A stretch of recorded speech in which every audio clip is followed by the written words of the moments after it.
happen. But I'm just like, oh, you that's a nice way to deal with you're it. kind of okay with it, right? And then Luna can go into the jungle and stuff, and that's when you can rotate Tide. Nice pick into that lane to like sit there. Brood shouldn't be able to do anything to him. So it's probably going to be something like, you know, as soon as those level 6s happen, probably going to happen at a similar sort of time with the Broodmother and the Tide. Tide's going to try and rotate to wherever Broodmother's playing and just sit there on the front lines, anchor smash consistently against all of those Spiderlings, obviously inherently quite tanky, which is always nice. You might like to pop the Ravage in his original lane beforehand just to maybe enable the Luna to take the tower if she rotates into the off lane. But yeah, I feel like VP are reasonably set up to have a decent time this time around. Yeah, it's kind of sad as a Tide in the sense that you can't stop Brood really from taking your tier 1 tower because she just like with the webs around, she's so mobile, she just walks around, you know, pokes with the spiders and then backs off a little bit. You're a Tide. You don't have a like far range way of clearing them. Unless he goes Ags, right? And then yeah, that's still Ags at 12 minutes. Let's go. Best early game of all time. I was gonna say the tier 1 tower is still standing when he has an Ags. That's gonna be questionable. Yeah, no, and they don't even. I don't think that even kills the spiders. But yeah, so you're gonna lose that tower, which is fine. It's mostly just about having a body up there. I'm okay with him not exactly wasting Ravage because I think like Ravage this game is their way of defending like mid or like if they try and kill him top, it's his way of like stalling for people to come join. So do you want him to use it reactively instead of proactively, like as the fear factor of, oh, we can't initiate on him because they've got this Ravage? Yeah, because right now on VP I see like a problem where they don't have like good ways to set up for fights without it. Exactly. How do they really fight? Like say he ravages bot for whatever reason, then they can just push mid on Empire if they have like a good like tower taking last pick here. Sorry, what I was saying before was Tide stays in the off lane, Exactly. Luna TPs, they win a fight with Ravage, they push the tower, and then he rotates to bottom to counter the Broodmother. I think that's okay, because at least you've kind of secured Luna's ability to farm for that next couple of minutes. Well, that's what I'm saying is that I feel like VP's lineup, if they expend Ravage, they lose the ability to fight. Because I think like if you're Empire, potentially, I don't know, it depends on their last pick. So take Pugna, you have no real way of defending your towers if there's no Ravage. I mean, Pugna's probably going to take your tower anyway before this is even a problem. This is actually... what does VP need to pick up then, so it's not so Ravage dependent and like Empire being able to take advantage of this Ravage cooldown? Are we sure this is an Iceberg play? Because he loves his Pugna in that mid lane as well. Obviously it's Urgon, but like, it just feels like they're just going for that similar style of draft. I mean, what is going to be able to do a good time against the Pugna? It means that, you know, the Queen of Pain, the Netherward can be a little bit annoying, but you can generally trade all right. You've got a decent amount of magic damage, so it's not like the Decrepify is going to stop everything that you're trying to do, which is nice. So what's really left for Virtus.pro? I mean, something else that's able to control an area for a team fight might be nice. Maybe a Clockwork or something like that wouldn't be terrible. Just to be able to get it onto the Pugna, prevent the life drain with a battery assault. I wouldn't even mind something as simple as a Lion. Just like something to help control stun. I feel like Empire are much faster. They get Deso on a Wraith King, they go Roche with Brood. They take towers with Pugna, they can fight well. They have like Grim, you have bodies to put in front of your Grimstroke and your Pugna in the form of Spirit Breaker Wraith King. Like it feels like their fighting is going to be really easy and like straightforward for them as long as they're on the offensive. Yeah, so I think Virtus.pro need to specifically target certain heroes. So is this a Queen of Pain 4 perhaps? Yeah, looks like it. So I think if they're wanting to, they need to identify on Virtus.pro, right? What is each hero in Empire doing? And you kind of ran down the list there. But in terms of team fight, they just need to remove Spirit Breaker from the equation. They need to focus him because there's no one else really that, you know, holds people in place, provides that great amount of crowd control. And I feel like VP, if they've got the ability to actually move around standard fight with someone like a Luna and an Ember Spirit, it's going to benefit them quite highly. So can they focus down the correct targets? That's the big question for me. And well, at least they've got a way now to deal with the push coming through from that Brood. I feel like VP's lineup makes it really hard to fight outside of Ravage. There's not really supports that... Like, Yamich, Queen of Pain, I don't know if it's strong enough to like roll with the Ember Spirit to create enough space when Empire are just going to be free farming with Wraith King while Brood and Pugna run around doing stuff with the supports. I think Empires is way more straightforward. Yeah. VP though, they are on paper better players, so like I feel like GPK could just run away with the game. Alright, well, it seems like both of you guys are pretty keen for seeing what Empire are going to do around this Ravage. And I know two people who are also keen to get into game number 1 are Lyrical and Trent. Thank you so much. Yeah, yes, indeed. We are Trent. We are here. And it's going to be an interesting one to watch. There were some little curveballs that were thrown in over and over again by Team Empire, and Virtus.pro looked like they were scratching their head trying to figure out what was happening. How are you feeling about the draft? Oh, feeling good. You know, we got some very popular heroes right now in terms of the toppest tier of pubs. We have 3 out of the 4 most picked heroes in 7K MMR plus pubs. That being in order, I believe, Queen of Pain, Spirit Breaker, and then there's Weaver, but he's gone, and then Bane. Bane is the 4th most popular here. So, yeah, this should be a very familiar match, I would think, to any of these players who have been really grinding the pubs lately. Yeah, and I mean, the thing that is a little bit strange, though, is that you've got these little left-right hooks of the Brood Mother into Pugna, and it felt like Virtus.pro were taking a lot of time with that first round of picks trying to figure out, all right, how are we going to solve this Brood Mother problem? And then at the end, it was like, all right, well, now they threw this other one at us, the Pugna. What the hell are we going to do? The thing we're going to do right now is get into the game because it's underway. And for once, Trent, there is no pause. We just get to go right into it. How do you feel about that? See, like I said, just like pubs, of course. No pausing at the start of the matches now. So there you go. We're all set. Is that really a thing? Yeah. Oh my God, I can't believe it. Valve saved the day. It was over. The game's fixed. Yep.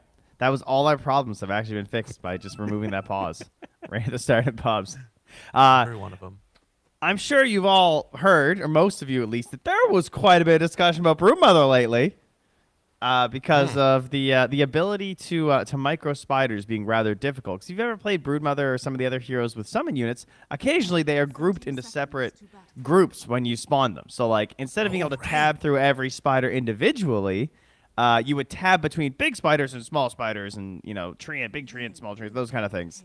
But if you removed a config line, you could actually change the sorting in your Dota client.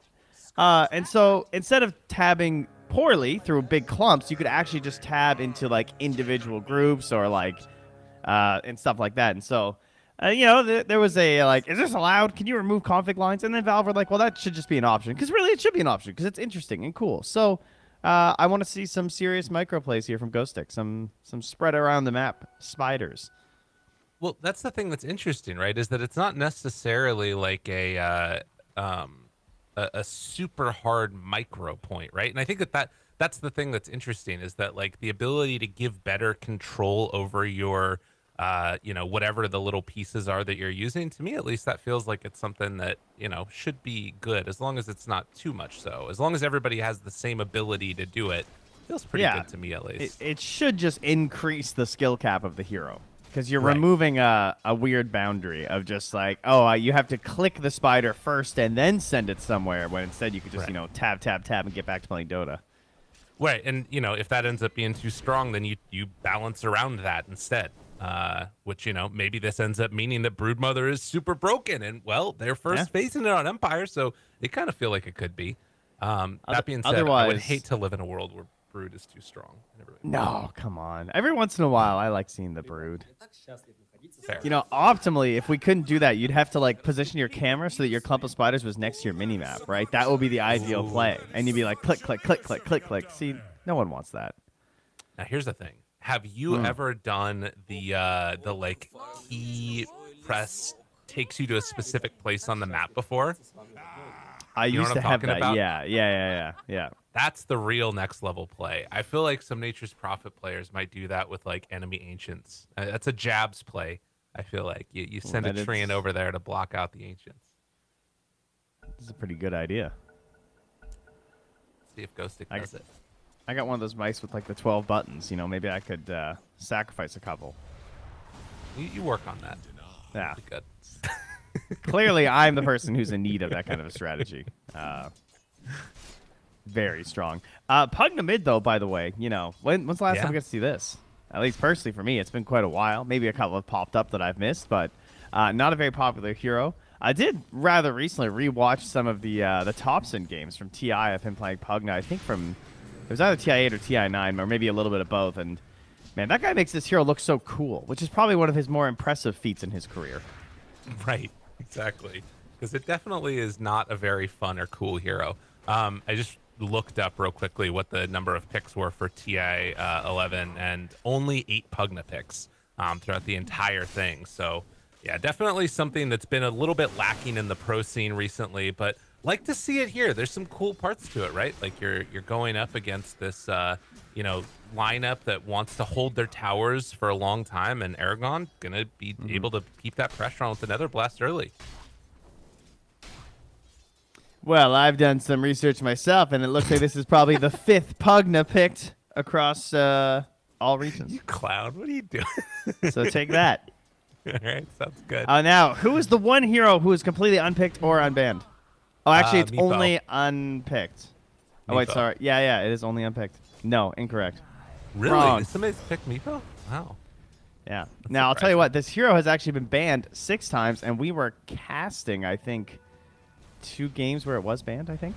Oh, wait, I know. Marcy. That's the one, right? Yeah, that's it. You're a genius. Thank you. They managed to ban her and not pick her legally. Go stick. Taking a lot of Yeah, damage. there's Tries to get Huskar. away, but not going to make it Huskar happen. Lyrical. No, we don't care about First Blood.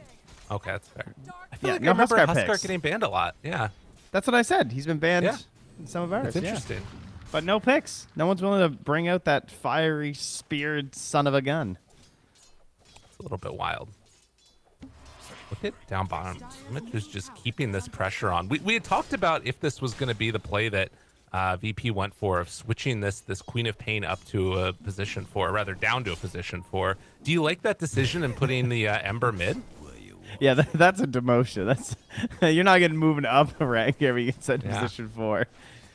I think that they must want to kind of play with this a little bit, picking it like so early in the draft, and just because like they didn't really focus that hard on the bans. I would say in terms of like making sure Queen has a good game, and then you get to the end of this and you're like, there's a Spirit Breaker in this game. I don't really want to deal with that. That's already bad for core, and then the Pugna has a whole other thing to worry about. So I don't know. It seems.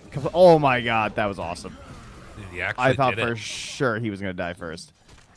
Big plays. Needs another bash. Oh, needs one more. TSA not going to be able to get it. That would have been crazy. You know, the thing that's interesting about it, though, is I kind of wonder if Quap would have had a better lane than Ember has so far, because Aragon is absolutely wrecking. 25-5 versus 18-4. Maybe you can just, last hit with Scream of Pain or whatever, but it feels like maybe their decision is more about, this other lane that they're getting of Quap and Tied together. I'm not sure. I think it's just for the game. I think that Ember's the classic hero of just he's gonna get his stuff. Yes, he'll be behind. There's no doubt. He will suffer a little bit in the lane, but he can still just exactly like this what GBK is doing. This is the optimal play. Is hopefully Skoda lives there, but he just pulls the whole wave over to the stacked up small camp because the Pugna can't actually contest you there, right? He doesn't have a blink. He's not that fast running over there because he's probably gonna be farming his own camp too. So you have a good idea of when you can get away with a play like that, and that sort of balances the lane out. Okay. Yeah, definitely has a nice little round of catch up there. Still, they both hit level 6 at about the same time, and could see some rotations potentially. Lightless goes down bottom though. Empire losing their position 1. Man, big kill there for Virtus.pro. And this is an important game for them as up top again, TSA is going to be forced to charge out of there. But we're looking at some of the standings beforehand, and depending upon how this goes, this is a match that could determine if Virtus.pro end up getting relegated even, which is something that I definitely wouldn't have thought coming into this. But if they lose this series, there's a real chance. Yeah, and of course, Empire in trouble for that as well, obviously. So Right. it's desperate times here. Up top, Ghost Stick, trying to survive. Oh, not going to happen. Managed to get him. It's a bloodbath up there. Yeah. Wild. Wait, he's died 3 times already? Yeah, dude. That's a second pick for you. Aragon turns, tries to go. Healing back up, trying to survive through this. Can they get the finish? Come Yes, on. they will. Aragon eventually gets the final touch to there. Dies for it. They kill them both. He's just sitting there. He's like, what an incredible hero. Dude. Yamcha just desperately trying to kill him. The combo of the Phantom's Embrace and the Decrep is nasty. Oh, that's quality stuff right there. Yeah. This Grim, by the way, just looks like it's gonna be like the best game ever. I mean, we were kind of talking about this during the draft, but like, what a good Grim game. Eventual Aghanims would be amazing versus the Luna. Maybe can help get this kill on Ember here too. Oh, where's the Ghosty? Nice. He got the dodge. That was sick because his slighted form connected with the spirit. Right. Wow. That was good. That was huge. I shouldn't be alive. Yeah, legitimately. Oh my god. Oh, Ghostic, please don't make it number 4. He has had a rough game. Only sitting on Orb of Corrosion. Does have at least boots coming out, but this is not the type of Brood game that you want to see. And as the panel was talking about earlier, like as Ghostic's game goes, so does Empire, it feels like often. I feel like you need a really strong ally in the laning stage as Broodmother. I feel like all you have to do is just get to 6. That's the goal. This doesn't feel like where I want to see Brood these days, because I want to see them get 6 and like be pressuring a tier 2 by like 15 minutes or like 13 minutes by themselves. You're trying to dodge the gank. Nicely played. Gets that loosened beam off in time and gives him a little taunt afterwards. Nice. Actually lost in the woods. Beautiful. Well done. But nonetheless, you can see that Tide pulling that wave over to the side on DM, and Brood's still hanging on for the moment to this bottom tower. There's a little bit of a wraparound's coming over there.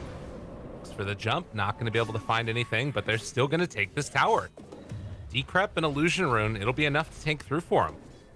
Top lane, Lightless, force back, but with the TP rotation from TSA, that'll be enough to stop it. And mid does eventually get brought down.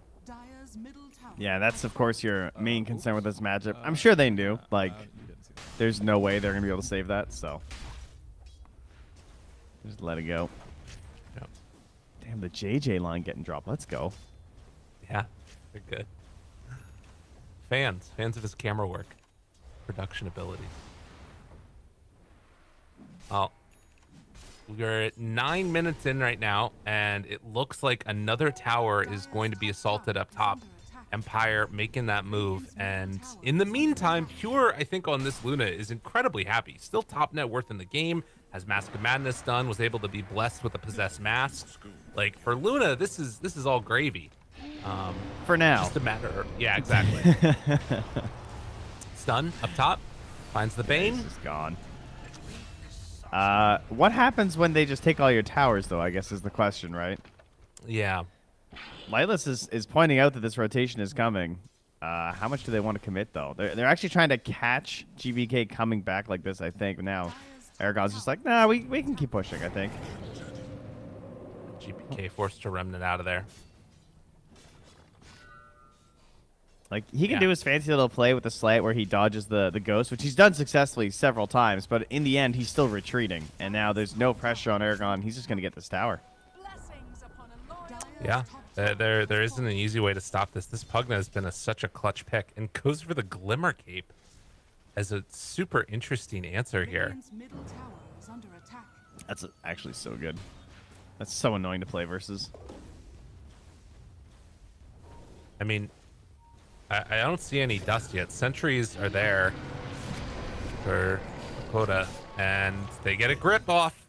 Got themselves a Ghost Stick Man trying to run away, but no chance. Gets brought down in the end. Maybe all of this is just the space they need for the rest of the strat to work. I don't know, but the timer is a ticking in this game.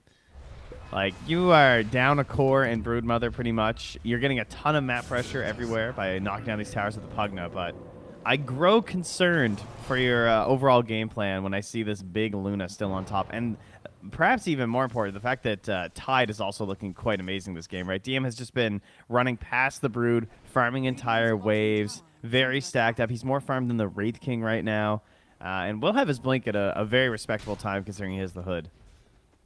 Yeah, that's kind of crazy.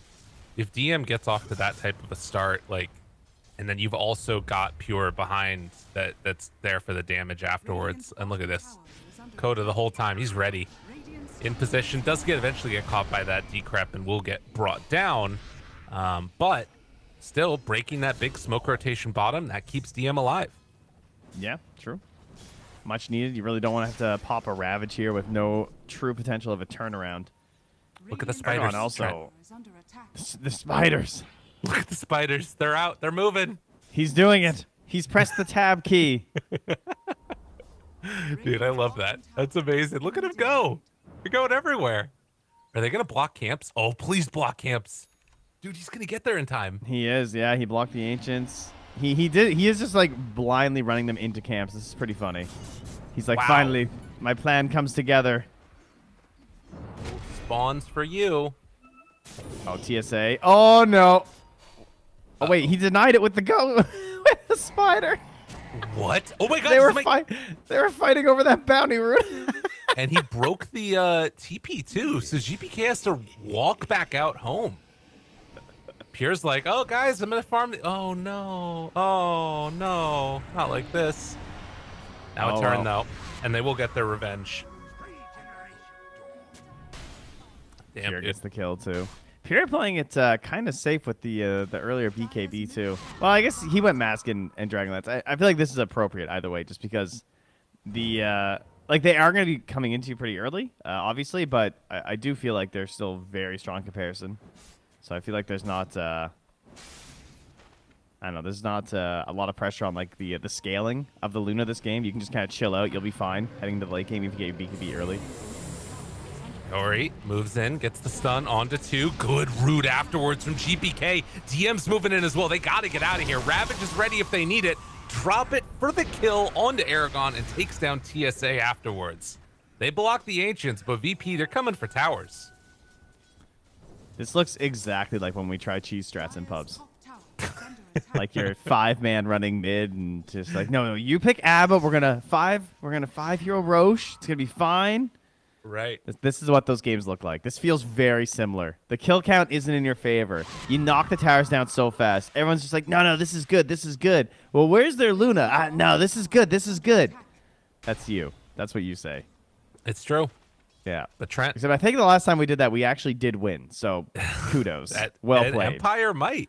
I mean, look at this. They keep on blocking the Ancients. You know what? The problem is they didn't kill Roche. If they had done the level 1 Roche, maybe. Exactly. It's the real solution. I mean, so in spite of that, Pure is getting like a lot of farm around the rest of the sides of the map. I guess that this is going to start hurting some of the other heroes around the area. Although if they keep getting kills like this, then it really this doesn't is my matter. Bane. I love Dude, this. That's my favorite Bane play. When you run into 2 people like that, you get the Nightmare of the Grip, and then all your buds show up, and they both die. That's the Bane. That's nuts. Pure disappointed again, pings the camp. It's like, yep, they did it to me. These spiders, they're going again. I have nothing left in this game but this. Dude, this is Ghostic's contribution. All right, I take it all back. I want this out of the game. Trent, get rid of it. It's over? Yeah, that's pull the plug. One game. Yeah. Oh, they're coming. Try and take out him out. They can't take him out quickly enough. He got at one. least get the hard camp spawn, yeah. That's where you farm it as Dakota now and just be like, oh no, yeah, they got it again. Sorry, Pure. All right, so here's my theory. They Brood can just like fall off now, right? Because Ghost 6 just doing this. He's gonna try and get his Orchid. He'll just do this. We give all the farm to Kaori. We get nags. That's the comeback. Just stroke of fading the side lanes. Yeah, I'm super down for that. Like Lightless and him are going to be able to do a ton in this game, particularly like against Pure. This Luna will kill all of her allies with a Dark Portrait. Oh man, Ghost 6 just like running in fear up top. This blinking Tidehunter just pops out and starts wrecking spiders. He needs a tiny bit more damage. The spiders are just living through 1 Anchor Smash. Oh, he accidentally messed up his micro and pulled his spiders back, and that allows the camps to spawn.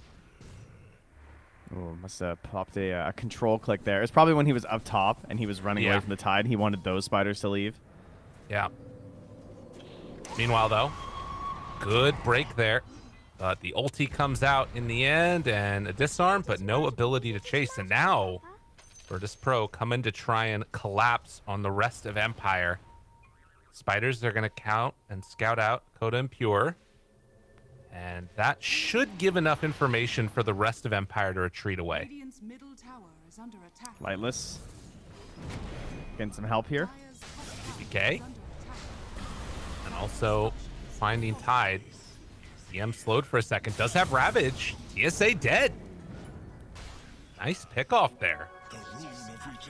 This is where, like, yeah, some of the parts of the lane stage were annoying, but this is where the Ember pick just fully comes into play. Because the rest of this game is just, what are his concerns? The Orchid, I guess, on this Broodmother, who's been pretty destroyed, but nonetheless does have the Orchid complete, so that'll be an issue for a little while until the BKB's out, but he doesn't have that long to worry about it. Right. Oh, God, we get a great mid. They got him. Aragon dead. Curry shows up to try and stop this. And with the Spirit Breaker coming in, they actually might kill off this Bane. Oh, yeah. It was a good Nightmare save, but they still have the charge through. Now Soulbind afterwards connects onto 2, double stun. Lightless, he's not doing quite enough damage, though. The rest of the team is not here to follow up, and Pure has shown up. Empire, I'm not sure what the plan was. But now, with GPK in the area, Ghostic hoping to stop this, throws out that silence, but it won't be enough to save the Wraith King. Does manage to kill off DM. So a 2 for 3 is the final tally. Tip Ghostic. I mean, that was impressive that he managed to kill the Tide at the very least, but yeah, still obviously dropping some pretty big deaths there. Another charge through with the Orchid. Yamich, freebie? Pretty yeah, big. He's dead. All right. Support pop dead. Streak. That was good. That was helpful. Brood into that streak gold. Actually, TSA getting the streak gold's not that bad. Maybe you can actually get to a Shadow Blade at some point now. I mean, that's the thing that's interesting, right? Is that definitely, like, Brood has some utility here, but the supports that, like, at least for me, Spiritbreaker and Grimstroke have looked amazing the last couple of days, and I can see them having great games in this one. So that's going to be something to watch for, even if Brood falls off super hard. Yeah, the issue is that they just need... They're definitely gold-dependent supports, right? Like, all those games where you see them doing some crazy stuff, it's mostly because of, like, shards and Aghanim Scepters on the Grimstroke. And then, of course, Spiritbreaker just needs every item you can imagine, hence why the core looks so much stronger. And that can be tough to accomplish when you have a Brood on your team. Getting that gold to yourselves as a support player. Need to get the rest of their neutral items, find that Philly. Silence. Stun. Good amount of damage. Oh, what a Yules, though. Saving a life for a moment. Caught to the side. Sonic Wave. Just decimated. Up there top. Empire lose 2 again, and that's back-to-back deaths for the Wraith King. I like that GPK didn't go too crazy there either. Just like, because they potentially could have kept chasing for a little bit, but like his BKB's on the way. He doesn't want to run any sort of a risk right now, just with that Orchid being out. And so they just kind of back it up. And you can see that Carry and Ghostic were sort of camping that area too, maybe hoping that he would go for that jump. But he's already back down bottom, just continuing to grow his own worth. Agna TPing top. They want to go for the kill on Pure. Pops the BKB. Now they just run. Okay, success. Well, Spiritbreaker's actually here. Won't have enough time, though. Ooh, that was close. Yeah, big, though. To be able to pop that BKB. Is that the 9-second one? It was. Charge through. Nightmare going to stop that one. TSA.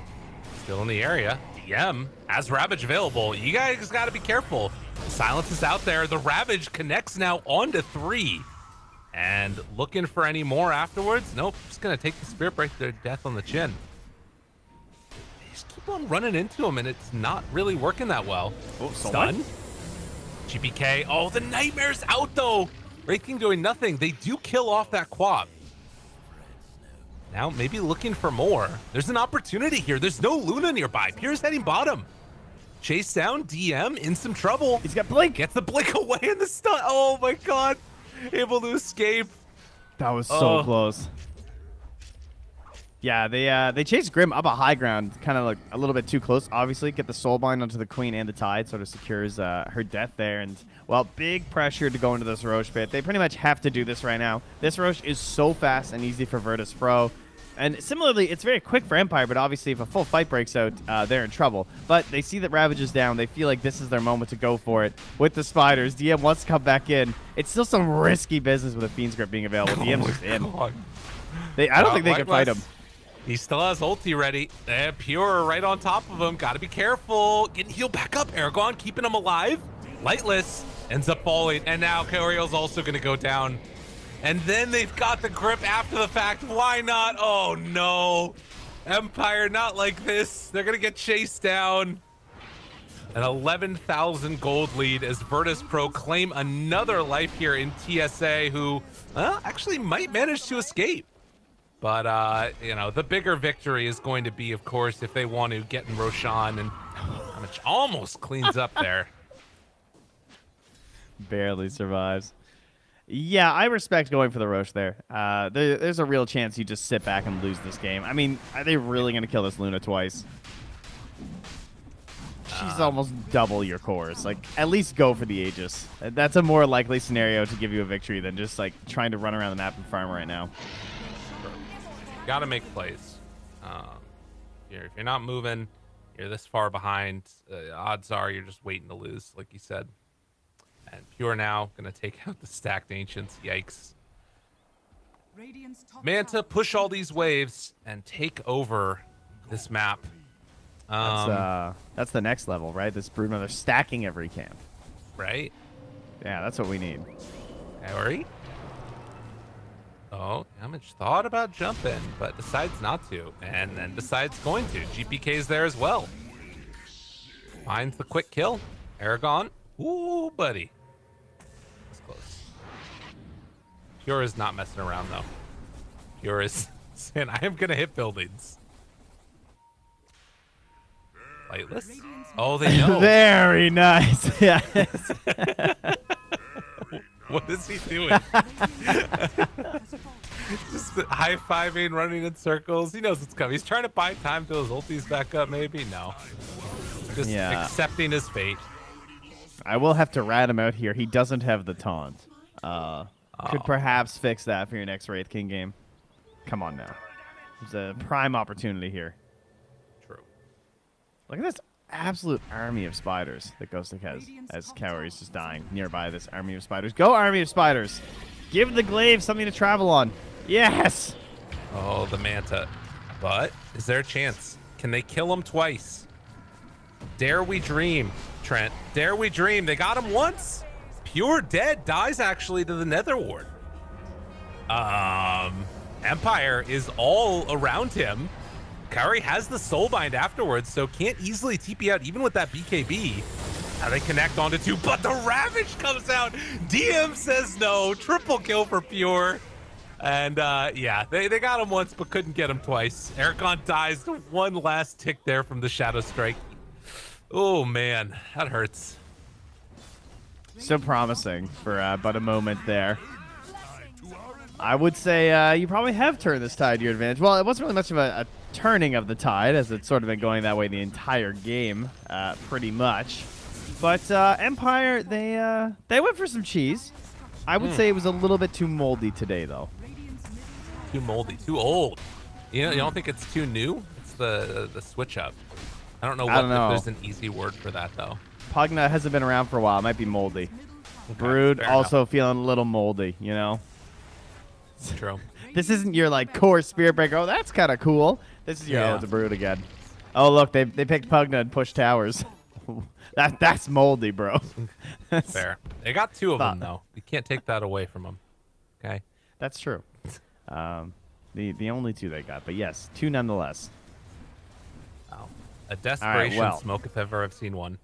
I mean, look at this, though. You have the talent now. The 0.7 seconds Wraithfire Blast stun duration with Soulbind. Oh, my God. It got BKB'd, though. Yeah, this is a dataless Luna at this point, and Lightless about to drop one time. We'll see if he goes down again. Good vision in the area for the Radiant, and no Ravage for 50. But Pure might just do more than enough damage to kill everybody. GPK setting them up, and they're all knocking him down. As 3 are dead, I think it's time to call GG and goes to Kagrees. Empire gonna lose game 1. Virtus.pro keeping it looking good. All right. Well, this looks very one-sided, but it was certainly a more of a strategy loss in a sense. This is a pretty hard one to pull off. It is pretty cheesy. There's a reason why you don't see this all too often. And I do agree kind of with what Sheep was saying earlier, that they have been looking better. Yes, I know they're winless. I know they're at the bottom of the table. But their progression was good. There were definitely very good games for Empire where we were, like, I remember at the end of the series saying, like, this wasn't like as much of a blowout as the scoreboard makes it look like. This one though. This one was a little bit rough, Trent. I don't know how to say it. Well, yikes. We'll see if they can pull it back in game number 2. But I think the thing that I take away from what you just said, at least, is that there is some hope, because maybe you just try and play like a regular, down to earth game of Dota 2, and things could definitely look better than this. I would imagine. Just scrape off the mold, and the cheese is still good. There you go. Some health tips for all you folks out there. Don't do that, please. And also, we're not liable for any of this. So we're going to head on a quick break. When we get back, Pale's going to break down all the action. We'll see you then.